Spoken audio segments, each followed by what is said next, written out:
17వ అధ్యాయము.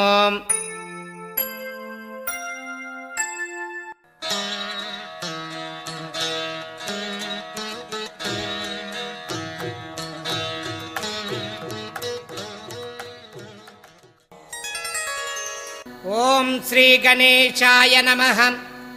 ఓం శ్రీ సరస్వత్యై నమః. ఓం శ్రీ గురుభ్యో నమః. ఓం శ్రీపాద శ్రీవల్లభ శ్రీ నృసింహ సరస్వతి దత్తాత్రేయ గురుభ్యో నమః. సిద్ధయోగి ఇంకా ఇలా చెప్తూ ఉన్నాడు, నాయనా, మబ్బు వేసే ముందు చల్లని గాలి వీచునట్లుగా గురు కథను వినడం వల్ల నీకు, అది వినిపించడం వల్ల నాకు ప్రీతి కలుగుతున్నది. శ్రీగురుడు భక్తుల పాలిట కల్పతరువే, కామధేనువు కనుక శ్రీగురుని యొక్క లీలలు చెప్తాను విను అని చెప్తూ ఉన్నాడు. అప్పుడు నామధారకుడు సిద్ధయోగికి నమస్కరించి, స్వామి, సిద్ధయోగి, భగవంతుడైనటువంటి శ్రీగురుడు తపస్సు అనుష్ఠానం ఎందుకు చేశారు? ఆయన అందరికీ అన్నీ ఇవ్వగలిగినటువంటి సమర్థుడు కదా, భిక్ష ఎందుకు చేశారు అని అడిగాడు. అప్పుడు సిద్ధయోగి ఇలా చెప్తూ ఉన్నాడు, నాయనా, శివుడు భిక్ష చేయలేదా? మహాత్ములు భిక్ష చేయడం, తీర్థయాత్ర చేయడం, తపస్సు చేయడం, భక్తుల్ని ఉద్ధరించడం కొరకు మాత్రమే. ఆయన ఉత్తమ తీర్థాలను ఎన్నో ప్రకటన చేయడానికి ఈ విధంగా శ్రీగురుడు చేశారు. కానీ తడిగుడ్డలో పెట్టినటువంటి ఇంగువ వాసన ఏ విధంగా బహిర్గతమవుతుందో, కస్తూరి వాసన ఏ విధంగా దాగి ఉండలేదో, సూర్యుని యొక్క తేజస్సు ఏ విధంగా దాగి ఉండలేదో, ఆయన మహిమ కూడా ఈ విధంగా వెల్లడి అయ్యింది. కరవీరపురంలో వేదశాస్త్ర పారంగతుడు అయిన ఒక బ్రాహ్మణుడు ఉండేవాడు. అతడు కన్వశాఖీయుడు. మహాపండితుడైనటువంటి అతడికి ఒక కొడుకు పుట్టాడు. చిన్నతనములోనే తల్లిదండ్రులు చనిపోయారు. ఆ పిల్లవాడు మందమతి జడుడు అయ్యాడు. మేనమామ సంరక్షణలో పెరుగుతూ ఉండేవాడు.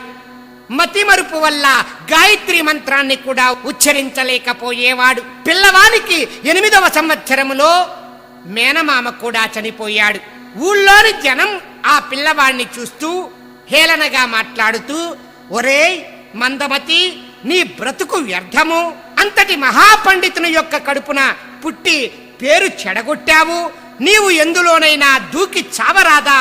పొట్ట కోస్తే అక్షరం ముక్క లేదు నీకు, నీవు భిక్ష చేసుకొని బతకడానికి కూడా పనికిరావు అని హేళన చేస్తూ ఉండేవారు. ఒకనాడు అతనికి జీవితంపై విరక్తి కలిగి భిల్లవటి చేరి భువనేశ్వరీ దేవిని దర్శించి అచ్చట 3 రోజులు ఉపవాసమున్నాడు. 3 రోజుల్లో తల్లి దర్శనం ఇయ్యకపోయేసరికి తన దగ్గర ఉన్నటువంటి కత్తితో నాలుకను కోసి దేవి పాదముల ముందు ఉంచి, అమ్మా, నీవు నన్ను ఇంకా అనుగ్రహించకుంటే రేపు నీకు నా తలను సరికి సమర్పిస్తాను అని చెప్పుకున్నాడు. ఆనాటి రాత్రి దేవి కలలో కనిపించి, నాయనా, నాపై అలుగవద్దు, ఇక్కడికి దగ్గరలో నదీ సంగమం దగ్గర ఔదంబర వృక్షం క్రింద ఉన్నటువంటి తపస్సు చేసుకుంటున్న యతి సాక్షాత్తు పరమేశ్వరుడే, శ్రీదత్తుడాయన, అపారమైనటువంటి శక్తిమంతుడాయన, నీ కోరిక తీర్చగలడు, అక్కడికి వెళ్ళు అని చెప్పింది. వెంటనే అతడు బయలుదేరి శ్రీగురుని వద్దకు చేరి నమస్కరించాడు. శ్రీగురుడు అతని శిరస్సుపై చేయి ఉంచి ఆశీర్వదించారు. తక్షణమే అద్భుతంగా పోయిన నాలుక రావడమే కాకుండా అతనికి సకల విద్యలు సిద్ధించాయి.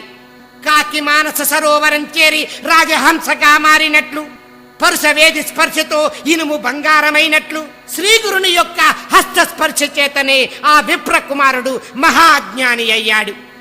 ఓం శ్రీ దత్తాయ గురవే నమః. ఓం శ్రీపాద శ్రీ స్వామినే నమః. ఓం శ్రీ నృసింహ సరస్వత్యై నమః.